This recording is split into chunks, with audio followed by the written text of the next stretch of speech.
Carlos Matienzo es especialista en temas de seguridad y director de Data Int y está con usted y con nosotros. Carlos, de nuevo te saludo. ¿Cómo has estado? Buenas noches.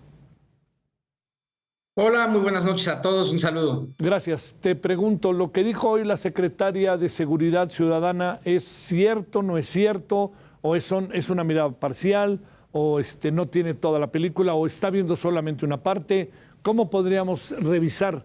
Y sobre todo porque conversando contigo en otras ocasiones, los números son, son más altos. Así es, a mí me sorprende que hayan dado esos números tan pequeños, o sea, bueno, no me sorprende, claramente hay toda la intención de minimizar el problema, ¿no? Lo sorprendente es que el resto de organizaciones que hemos hecho un esfuerzo, como Integralia, como Data Cívica o nosotros en Data Int, pues más o menos coincidimos, ¿no? No suenan tan ilógicos nuestros datos cuando los comparamos.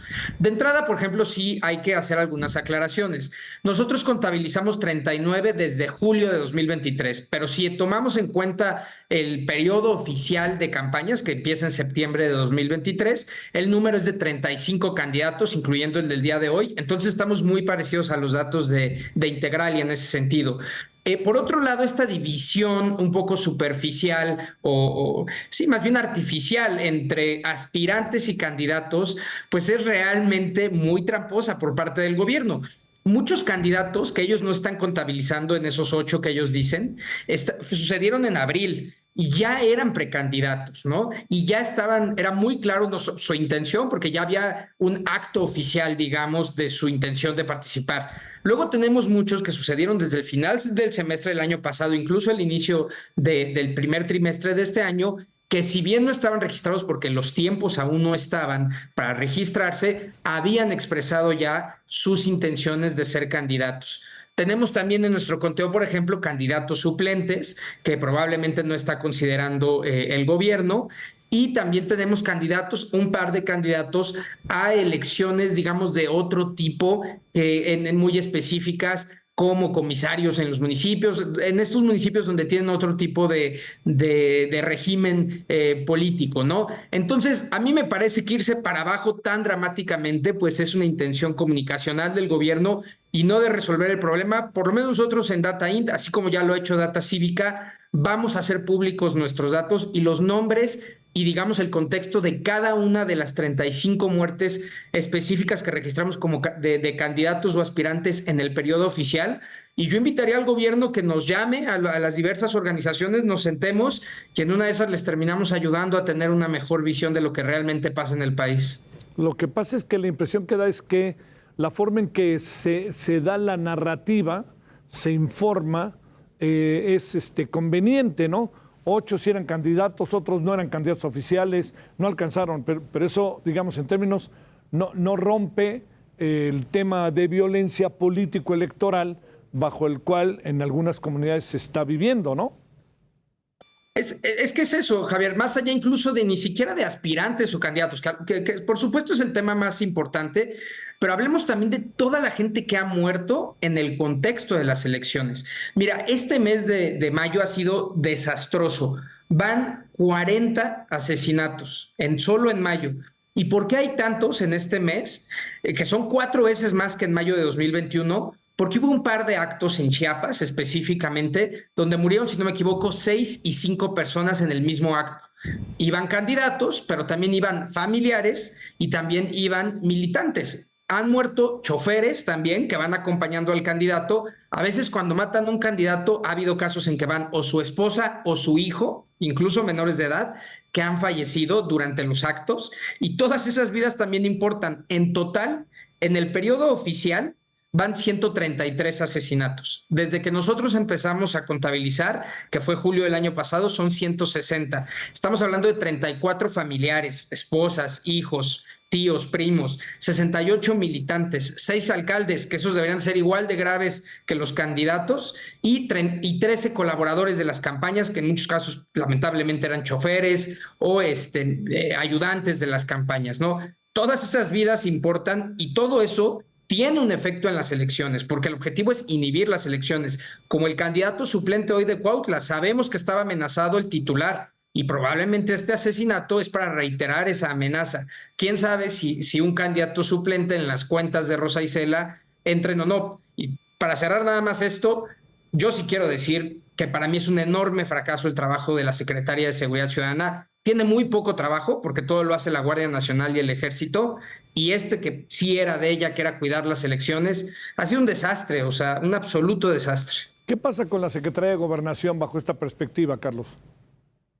Mira, pues, en años anteriores o en gobiernos anteriores era responsabilidad de la Secretaría de Gobernación, no solo porque tenía toda la agenda de seguridad, también tenía al Centro Nacional de Inteligencia. Hoy todas esas atribuciones de seguridad están en la Secretaría que encabeza Rosa Isela.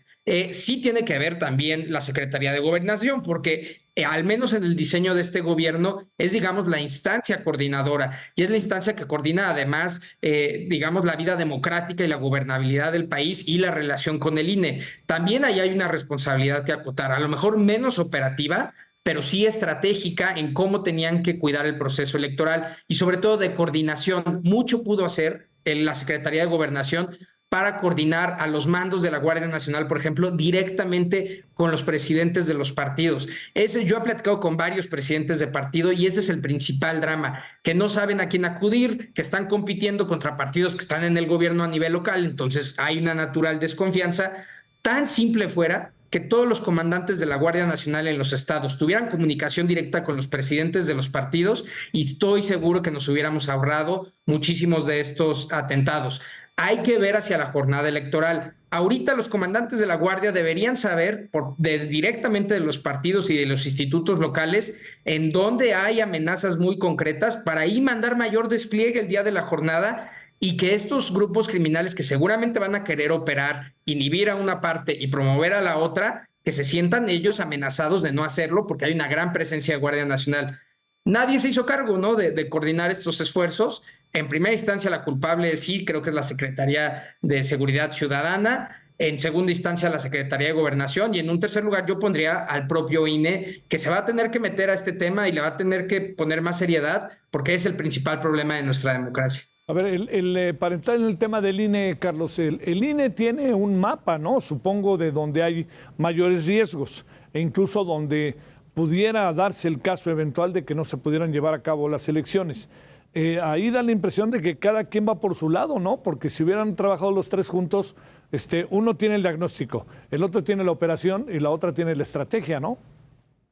Correcto. El INE lo que hace previo al proceso electoral, hace un enorme despliegue, digamos que es el mayor despliegue de inteligencia probablemente que se hace en el país, porque van a todas las secciones del país, previo a cuando están diseñando la selección de las personas que van a apoyar digamos, en el proceso electoral, los ciudadanos, los sorteos y demás, y hacen un mapeo de todas las secciones del país para detectar lo que ellos llaman, bueno, en mi conocimiento de hace algunos años eran las secciones de atención diferenciada. Hay problemas desde en esta sección, pues no hay luz o no hay pavimento, entonces está difícil instalarla, pero también toman en cuenta los temas de seguridad, presencia de crimen organizado, conflictos políticos, conflictos sociales. El INE sabe cada proceso electoral cada 3 años y de hecho se puede solicitar vía transparencia exactamente dónde están las secciones donde ellos consideran que tienen que poner un doble esfuerzo. Esa información sí se la comparten tanto al Centro Nacional de Inteligencia, en su momento a la Secretaría de Gobernación y supongo que esta vez a la Secretaría de Seguridad Ciudadana y a la Guardia Nacional en consecuencia. El diagnóstico ahí estaba. Por otro lado, si digamos, en lugar de estarnos tratando de bajar las cifras, a lo mejor platicaran con quienes hacemos esfuerzos por revisar las muertes digamos, de periodos anteriores, es muy claro los patrones de qué estados son los más problemáticos. Siempre es Guerrero, siempre es Veracruz, siempre es Puebla, siempre es Oaxaca, siempre es Michoacán.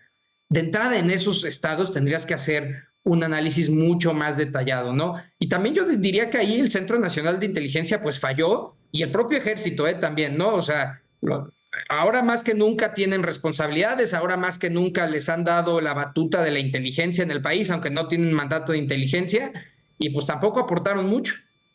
Te mando un gran saludo, Carlos, muy buenas noches. Gracias, Javier, un saludo. Gracias, buenas noches.